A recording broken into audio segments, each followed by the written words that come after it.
Well, how's it going, everybody? My last how-to video, I'd asked the question if y'all wanted to see how I put my planer boards together, and it was with a resounding yes that you guys wanted to see that. So I guess what I'll do is I'll show you how I put it together and the components and stuff that I used to make them. And I know that like when I first started making these, I used to, I wanted to try to learn how to start dragging baits, and you know, and I'm sure there's a lot of people out there like me that I just really didn't want to spend the money, to try something I may or may not like or may not be successful with. So I just kind of more or less scoured the internet and looked at different designs, looked at different things, come up with a few things on my own. But for the most part, it's just I kind of, picked and choose what I wanted, in a planer board, or what I think would actually work in a planer board. And so the end result is kind of I ain't gonna say what I come up with, because again I did take a lot of ideas from other people, which is one of the bigger reasons why I will never sell them. I've had a lot of people ask me to make them and sell them, which I'll never do that, because again these are based off of other people's ideas, and I'm not going to do that. Now I'll use them for my personal use, and if this helps out, you guys make some cheaper boards for yourself, then that's great, because I was the same way. I didn't want to spend a bunch of money on something like that if I knew it wasn't going to work. But in time, as using them and making them, I've come up with different ways to make them for me that I like, and I've kind of refined a lot of the things that I've done. All this is basically however you want to do it. This is just the way that I do it, and I've been very successful with them, and I like them. They pull good, in good current. They pull really good in low current to no current, and they're obviously not going to be the most durable thing on the market. Like I said, only having about $10 invested in a set, because there's a lot of good planer boards out on the market. If you guys get through this and decide you want to step up your game, Wesley Mann with Spread on Planer Boards makes an awesome product. But with all that being said, I could definitely use that stuff, but I kind of want to be true to myself, kind of stick with what got me here, and so that's what I'm doing. So what I'll do first is I'll go over some of the tools, and now understand that with this in mind, is that you have to have the basic knowledge of the basic hand tools. Okay, so this is not going to be a tutorial, so to speak. It's more so going to be, you kind of already know how to use some of this stuff, so that way what I'm telling you, more so what I use, the dimensions and stuff like that, will already be available to you, outside of how you get to the point of getting the materials to the dimensions you want. But first I'll start off with the tools I use. Of course, everybody's got to have a good hammer, got to have a good center punch, got to have a good pair of vice grips, needle nose, pliers, whatever you want to have, and a utility knife. And then I don't have it, but well, yeah, I do. And then of course another type of box cutter, utility knife, so to speak, one that you can extend the blade on. And then a couple 7/16 wrenches and a pair of scissors. I mean, that's pretty much it. It's super simple how to put this together. Well, that and some drill bits. But that's kind of the tools you need. Tape measure. Of course I use just a 1 foot ruler. That's about all I need to use for this stuff. So then I'll kind of give you the components that I use when I'm putting this, when I'm building these boards, and all this stuff you could get at your local hardware store, outside of the clips here, and then of course these clips here. But all this stuff you can get at your local hardware store. I have very little invested in parts as far as components. What ends up costing money is these things and these things, and then of course you got the minimal cost in the other components. But I'll go over the components with you real quick. So so my arms that I start out with, this part is nothing more than a 6-inch 1/4 bolt mild steel. You don't have to, because you still gotta cut it, you gotta drill through it. And so what I do is, like I said, I've already got this one marked, ready to go, but I'll measure 5 inches and I cut it there, and then I put my hole in, just below that mark. So when I cut it and everything, that's exactly what it looks like. I clean up that edge there, so that way, you know, because you're going to have line in this area, so you don't want to have no burrs, nothing like that. So when I'm done drilling my holes, of course I center punch it. Then I first start out the hole with the 16th drill bit, because what that does, that allows you to continuously, you know, keep that thing lined up and make a straight pilot hole. Then I'll come back and I'll ream that out with a 9/64 drill bit. You could go with an 1/8. An 1/8 will fit just fine. When I started using a 9/64, so I'm going to continue using 9/64s. And so what that does, as long as you got it straight in center, you guys can see that, how there's still enough meat on either side of that, plus there's enough meat on top. And these things, they won't break. You're not going to get them to break. And then, now the distance, I'll go over this real quick too. The distance from the top of this to here is about a 1/4 of an inch. You know, from the top of this to the center of that hole is about a 1/4 of an inch. So keep that in mind, because that'll give you enough, you know, distance between the top and the hole, you know, to give you enough meat that everything holds together. Now, the other thing you can use, which this is what I started using, this is a 6-inch 1/4-20 eye bolt. It worked great. It's heavier. These ones here are just a little bit heavier, so your board wanted to tend to lean a little bit. So you could choose to use that if you want to. It'd be easier. You don't have to worry about drilling the holes in it, and it worked just fine. You could just attach, you know, your split ring to that, and then you're good to go. It'll work the same way. And like I said, I used these for a while and never had a problem with them. It's just me. I try to make things a little bit more slimline, a little bit more sleeker, stuff like that. So that's what drew me to this. The next thing I'm working on is I've been working with these. Well, it starts off as this. These are aluminum rods. Okay, so what I'm having to do is I'm having to die the back of it, you know, to the thread pitch I want, and then of course that's one of the final products. Very easy to work with. The only thing that's hard about this is cutting the threads on this. So I think I got to do something a little bit different, but I'll get to that later. But this will be it's an aluminum rod, which obviously is going to be lighter than this metal one. So more to follow on that one. Okay, so after that, you basically got what I got here is these two pieces that I use for my foam on the top of the board is just 1-inch housing foam board, insulation foam board, because this stuff is already, okay, like I was saying, this is a 1-inch home insulation foam board. It's already designed to not take on water, not soak up any water, or become water saturated. You know, it's supposed to protect against moisture and all that stuff. So the test I did with this in the very beginning is I took I don't know, it's probably about a 4-inch piece, stuck I attached a 3-ounce weight, stuck it in a bucket of water. I left it there for a week. Because some of the other foams that I was using, the first couple of them were water soluble, so they were actually falling apart in the water. But I started messing with this because we did a project out here for my dad's cabin, and I ended up with a lot of extra, so I figured I'd give it a shot. But like I said, I left it in a bucket for it was a week, almost 2 weeks, I think. I pulled it out. Once I dried it off with a towel, there was no water in it. I was squeezing it, no water was coming out, and I'm like, yep, that's what we got to use. So anyway, that's that part. And then the rest of it, the body of it, is nothing more than just 1/8-inch plexiglass. You know, it's not going to be the most durable thing on the market, and I understand that.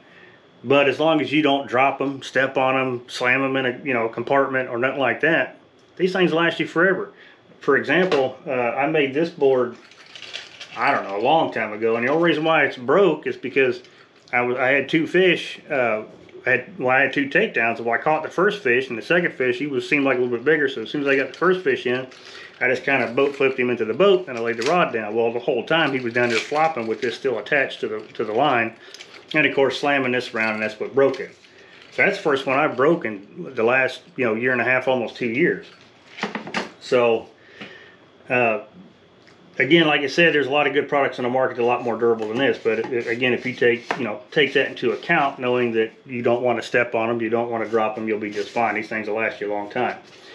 Then outside of that, to attach the arms to the board, you'll need just regular 1/4-20 nuts, and then 1/4-20 lock nuts.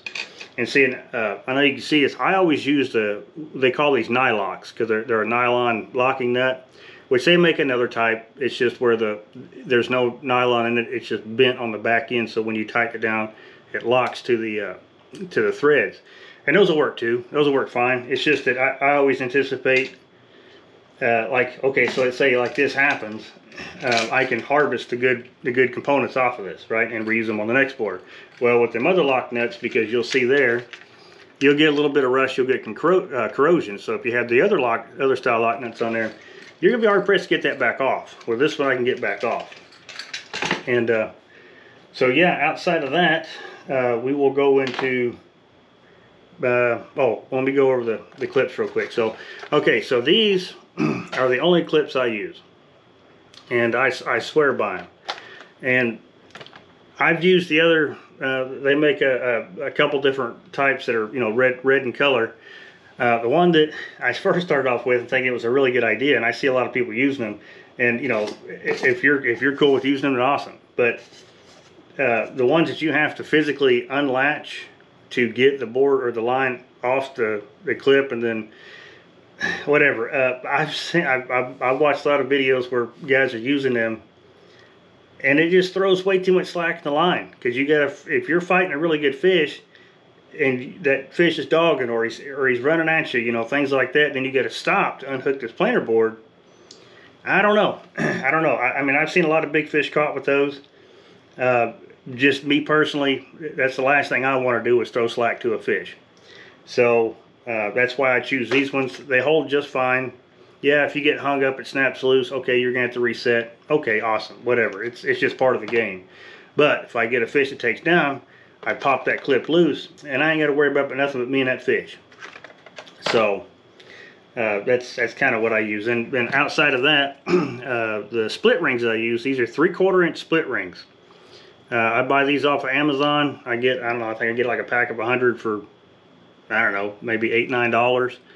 They're real, I mean, they're perfect size. They're not too big, they're not too small, and you know, and they're cheap. Of course, these are stainless, so they're a little bit more expensive than the regular kind, but you definitely want to go with stainless, because again, you don't want no corrosion, you don't want no crap get on here that maybe your line will start rubbing on it at one time with a fish on. I think after that kind of takes care of the components. Oh, I got one more thing.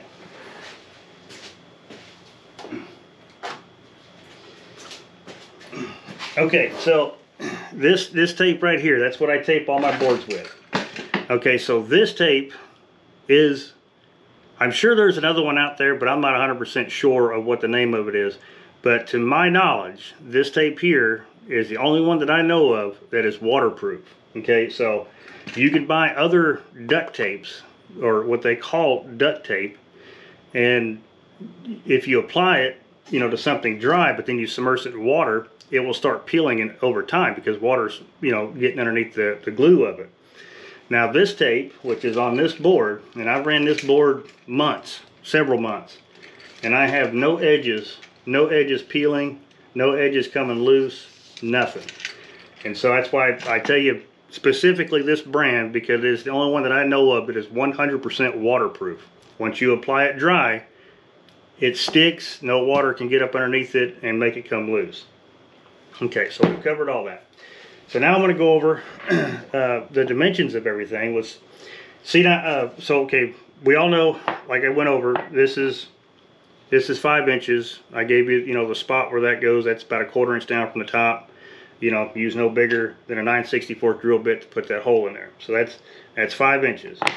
Now my board itself, they come up. There's several different sizes. A lot of people run, you know, a 10 inch by 6 inch, which would be, you know, 10 inches long, 6 inches tall. Out of just sheer convenience of where I was locating them in my other boat, they were just slightly too big. So, well, since I'm making them, I have the option to change it up. So I did 9.5 by 5.5. And of course, now that I got this new boat, I got plenty of storage, but I still stick with my original dimensions. And then the foam that I use, okay, so obviously this is going to be from here to here, 9.5, but I cut these 2 1/4 inches, you know, thick. That's from here to here is 2 1/4 inches. I don't know what came up with 2 1/4. I guess back when I was still cutting this stuff with a fillet knife, it was it would make up for my, you know, I just couldn't cut it straight. But okay, so the other thing is the dimensions. How you get to this part is completely up to you. You can cut this plexiglass, which is the reason why I pulled out this utility knife. You just run a straight edge and run your knife down it, you know, with your measurements, and you can cut it, and then you just break it. Okay, you can get there with this. I've done it. I've got my first probably 24 boards. I did it just like this. Okay, now this stuff here, the foam, which is the reason why I have this out, because with the full blade you can stretch that out probably 3.5 inches. Well, you're only going through an inch, and that's what I used to use to cut this. Now what I do with it now is I've learned how to do this, to cut both these on my table saw and my miter saw. I'll put a little piece in here that kind of shows my setup and what I use. But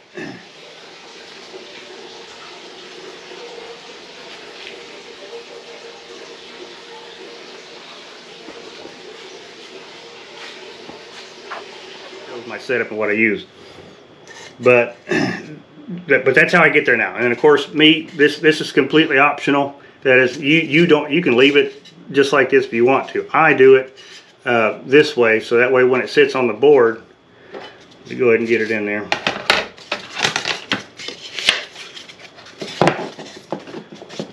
So when it sits on the board, I kind of got like a, you know, depending on what side you're, you know, the direction you want it to pull, it'll already have a little bit of extra. Now these cuts, I cut that at a 45-degree angle on my miter saw. And it's super simple. And actually, of course, you can see the cuts on it. You can see the cuts all the way around it. It's a nice cleaner cut, you know, as opposed to using this knife. And of course, I used a fillet knife to start off with. But I could even cut this dimension plexiglass with my table saw too. Now, the trick to that is, though, is you got to have at least a 40 or a 40 to 60, well, I say 40, I run a 60 tooth blade, but you can get away with the 40 tooth blade. Anything smaller than that, you're really going to chip up these edges real bad. And because I used the 40, it was good, but I went to a 60 tooth blade, and it's much better. It's way better, and a lot cleaner cuts, a lot safer too. You don't have a lot of that, the chips coming back, which, you know, again, always want to use, you know, PPE. But yeah, but how you get to here, you figure that out. I showed you the few things that I did, that I use now, what I use now, and it works out great for me. So however you get here is completely up to you. Okay, so we're over here on my assembly table. This is kind of where it all comes together. The bulks of it is. So I'm going to show you again. That's you know what I start out with. These are the foam that I put on either side of the board. What I've already done is I already put one together. So basically what this is I glue both sides, and this is what I use. I just use basic 100% silicone. That is it. Because once that's glued on there, and then you put the tape on it, if the foam comes off this board, that's the least of your worries. That means something else has happened. And then of course I got my little lead ingots that I put on there, and I usually let it sit overnight. I mean, you know, most people out there know how long silicone takes to dry. I'm guessing 4 to 6 hours. I just do overnight. Okay, so we'll get into this part here in a little bit. Okay, so what I've done, what I've come up with, because I've made so many of these, is I actually took, because see, when you try to drill this stuff, you can see I've already put the holes in this one. So when you try to drill it, you need to make sure it's on a flat surface, because if you try to hold it off the edge, I found out that if the drill bit grabs it, it'll crack it, break it. So you don't want to do that. So what I've done is I come up with a piece of foam board just by itself, and I got it already measured. So if I line the marks up, all right, so you can see where I've already drilled my holes into the foam. So now all I got to do is cut this, line it up, and there you go. I'm ready to go. So I can punch a hole there, and then I can make my little arc for the front. You don't have to do that. I just, again, like I said, I just try to make everything a little bit more refined when I'm finished with it. But you don't have to do that. That's just something I do, you know, just kind of rounding corners off, because I don't know if it makes a difference. I just always think about that line just kind of, you know, rolling on it. I don't think it really makes a difference. But the holes that I use, now remember, I told you all of our hardware over there is 1/4 20. So you're going to want to use a 1/4 inch drill bit for this. That's the only way you can get the size you need. So it's a 1/4 inch drill bit, and like I said, the the distance is kind of, well, here, I'll give you a rough measurement of where I place this hole. This hole here is basically, I give it 1/4 of an inch all the way around, 1/4 to maybe 3/16 of an inch all the way around it, so that way you get enough meat, you know, around that hole in the back end there. But here, what I measure in, okay, is I'll do from the center of that hole to the front edge of this board, I'll do 2 inches. So if you're thinking of that, if you make a mark there, just kind of stretch you a line, okay, then down from the top, from the center of that hole to the top of the board is 2 3/4 inches. Okay, so remember our foam is 2 1/4 inches, so that'll give us about a 1/2 inch of play, because you may not get the center of that hole perfect every single time. So that way it gives you a little bit of room to put your bolt in, put your you know, put the 2 nuts on and stuff. But you can, and that's essentially what I did with this here, is I laid a square piece out and I took my measurements from these points, and that's how I got, you know, these holes in here. So now, like I said, all I got to do is just lay my piece of plexiglass on there, and then, you know, everything is right where I need it. Then I can pump these out pretty quick. So, all right, covered that portion of it. Okay, so then, like the front of this, how I cut that, and just kind of round these 2 edges off, which I'll show you right now. Okay, so here's what I got when it comes to just use a little, I don't know, this is a little cheap sander that I bought off Amazon, and then you can take you take this portion of it while it's running, you get up on top, and then you can just kind of, you know, just slightly work it, because it'll eat that plexiglass pretty quick. And that's essentially it. I mean, and like I said, you don't have to do that. That's just something that, if you want to do it, make it look a little bit better. I don't think it actually makes a difference when it's going through the water, but it could. But that's how I, you know, make that little round side there. Okay, so we went over all that, the tools I use, and how we get to this point. Put this back. And like I said, put it together is really simple. I mean, at this point, all you're really doing, because you do got to kind of spread this stuff a little bit. All right, so we'll take our board here. We know that this is going to be the front, so we put all of our angles towards the front. And then, like I said, all I take is just regular old silicone. Your color choice is up to you, because it doesn't really matter. And put want to put, I don't know, a decent glob, because what you want to try to do is you want to try to spread it around so you get maximum contact. Now, you don't necessarily have to go all the way to the corners, all the way to the edges. You don't have to do that. I just spread this stuff around just like this, trying to keep it, you know, mainly in the center, because once you smash it together, it's going to want to, you know, ooze out anyway. So you'll get a lot more coverage that way. Okay, now with that done,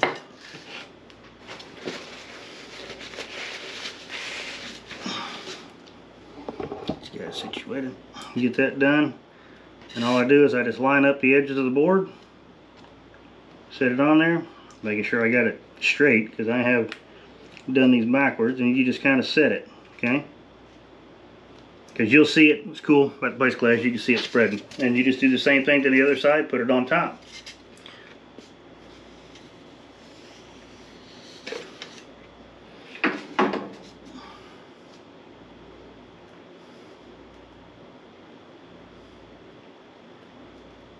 Like I said, none of this has to be perfect. I just choose to make it a little bit more complicated than what it probably needs to be, but you know.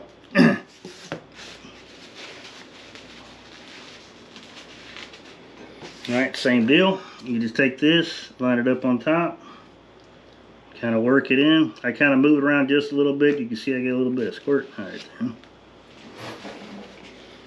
And I just line it up, make sure everything, all the corners are right. The board is where it's supposed to be. All right, and I just take my little lead ingots here, because that way it'll help keep pressure on it.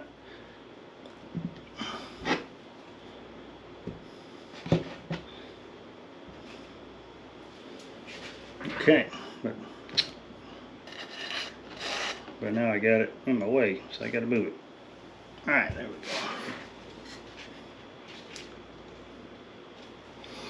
go. But yeah, so that's what it's going to look like when you guys got it all glued up and just kind of sitting there wanting to dry.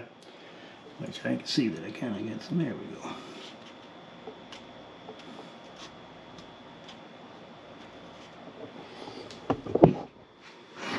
Check it again. Okay, so since I've already glued this one up, we can move on to the next step. So as you can see, you are not going to break that foam off. Now what I do at this point is I'll go ahead and I'll tape it up, right? So because you want to tape it up, because obviously if you got the rod in here, you got all this stuff on here, it's going to make it hard to tape. Now I'm going to show you, kind of a little bit how I trim the edges and stuff like that, but I'm not going to show the whole thing because it is kind of time consuming and it's going to be a long enough video as it is. So I'm going to go ahead and I'll show you kind of how I start off with this. And again, this is that duct tape. Get my duct tape cutting scissors. On the end of it. There we go.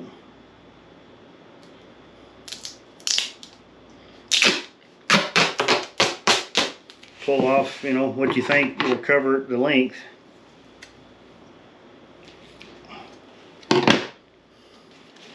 Okay, so I'm sure y'all can see that. Okay, so what you do is, like when I start off, this is the critical part. What y'all do right there, just edge of the board. I just line that tape up to the edge of the board, and then to get good clean corners, I'll take it. I'll lay it there on the edge of this table, and then I'll just roll it over. That helps me get good clean quarters.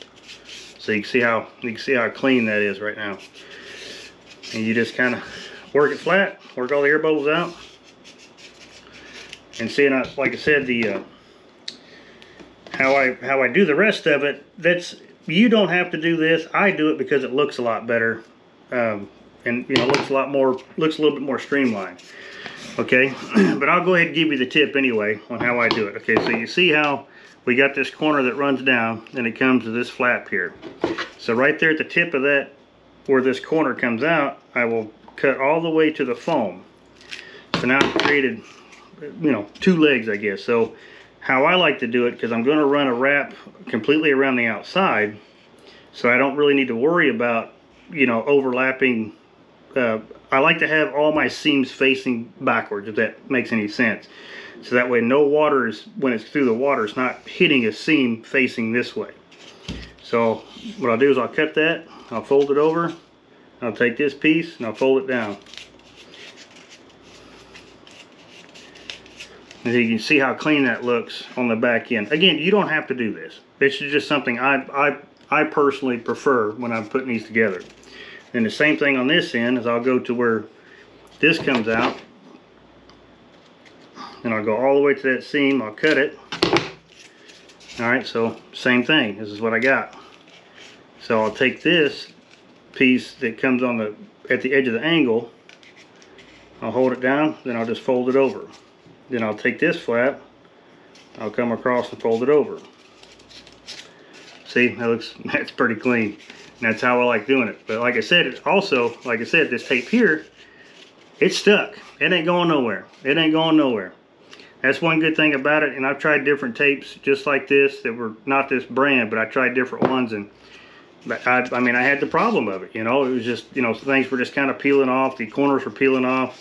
But if you take your time and do this part right, it'll look really good. Okay, so now that we've got the taping done, now we're on to basically final assembly. So we've already got the tape done. I kind of jumped ahead a little bit. I put this split ring on with this, with my clip. Now the clip that I use is nothing more than what I use on they come off my sinker slides. Same stuff. It works. They work fine, and like I said, I get a bag of 100 of them for little to nothing. But anyway, so this is the final product when it's all finished taped, done deal. And like I said, I take the extra time to make sure all my corners are cut right, you know, laid down flat, so that way it just looks a lot nicer. So now we get into, like I said, the final assembly, which, like I said, I already went ahead and put that on there, which that's a no-brainer. You just run the split ring through the hole that you made back there. And so what we're going to do is, because this part here is actually, it's kind of critical, because what you don't want to do is you don't want to put this nut on, okay, which is going to, you know, basically lock it. What you don't want to do is you don't want to run that nut and pinch your plexiglass. You do not want to do that, because you will crack it every single time. So what I do is I'll, and it takes me a little bit, I'll play with it a few times before I get it right. But I'll stick it in there, okay? Then I'll kind of figure out where this nut's going to be, right? So you see I'm just kind of guessing. Because you definitely want that nylon portion of it to hit the back of these threads. You definitely want that. So what I'm going to do is, again, where the, oh yeah, okay, so you don't have to do this. I put heat shrink on here because, again, it's smooth anyway, so you don't have to do. I just do it because, I don't know, I think it may be an aesthetic thing, I don't know, but you don't have to do this. The only reason why I do it for the most part is it helps with this nut here to lock it in place, because when you run that nut back down to this heat shrink, it'll actually cause it to, I guess, basically jam this nut. That's what it will do. It'll just jam that nut.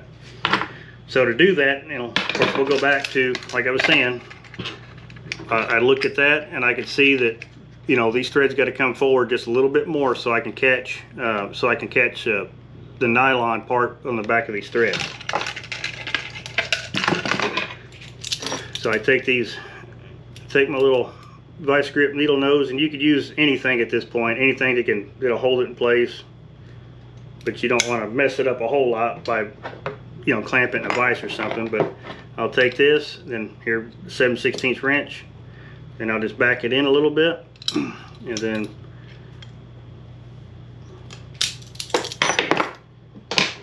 check it one more time, which I should be about close. Yeah, we'll go just a little bit more.